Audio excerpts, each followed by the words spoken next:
Welcome to Dumpster Diving, where we look at something horrible from the past. Today, I Married Dora. I Married Dora was one of those shows that wasn't on the air very long, so many of you probably have never heard of it.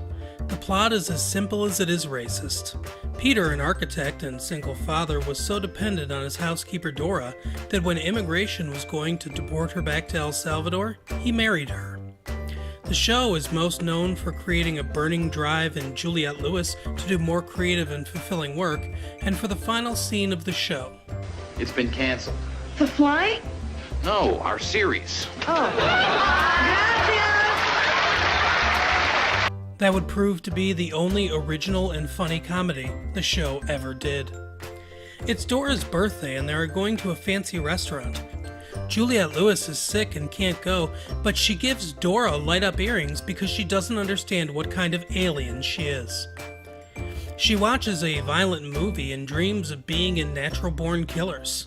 The phone rings and someone asks, first for Dora, then for the dad. She admits that she's all alone because she'd rather be murdered by a psychopath than be in this show for one more minute. The gang arrive at the restaurant and toast Dora. Dora says she feels like a real American now because she loves apple pie and she's in tons of debt, so I guess that qualifies her to run for president.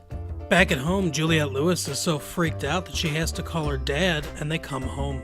The mystery man calls again, and this time Dora answers it. Turns out it's immigration, and they are suspicious of the marriage. I'm suspicious that immigration is calling at 8 o'clock at night. They want Dora and Dad to show up tomorrow for an interview. The two talk about things they should know about each other. Dora reveals she has a birthmark in the shape of Florida somewhere on her body.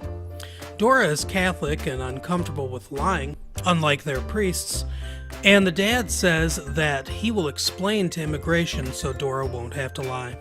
They meet with an agent the next day, and after a few minutes of conversation, he asks the dad to leave, and then they conduct the world's weirdest version of the newlywed game. Some of the answers are good, and others don't match up.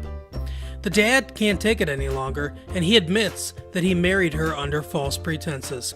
But then he says that it's grown into something else, and he is falling for her. The immigration officer tells him that isn't good enough, and they have to have sex. They both say they can have it done within the hour. I think this is how reality television was born. The immigration officer lets them leave, but warns them that they will have to have another interview in 2 years, and they'd better have sex by then. Having sex once in 2 years? Sounds like a real marriage to me. Thanks for joining us for this episode of Dumpster Diving. Come back every Tuesday and Thursday for more Dumpster Diving, and every Monday for Trump Explains Classics. Don't forget to like, subscribe, leave a comment below, and check the description for our social media handles and other websites of interest. Thanks again for watching. See you next time.